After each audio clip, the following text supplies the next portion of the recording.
Om Sri Matre Namaha. Welcome to today's sloka. Today's sloka is the Shanti Mantra, a prayer seeking guidance to lead us from illusion to truth, from darkness to light, and from death to immortality. Let us chant together and experience inner peace.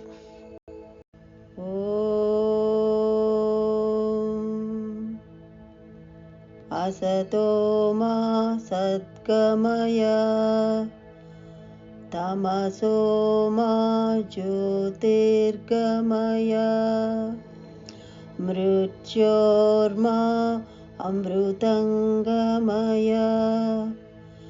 Om Shanti Shanti Shanti.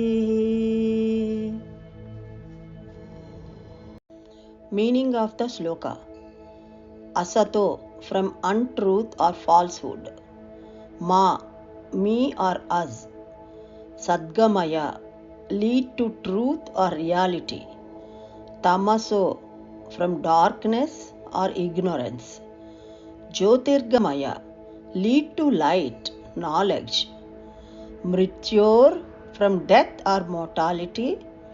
Amrutangamaya, lead to immortality, eternal life or liberation. Om, divine energy. Shanti, Shanti, Shanti.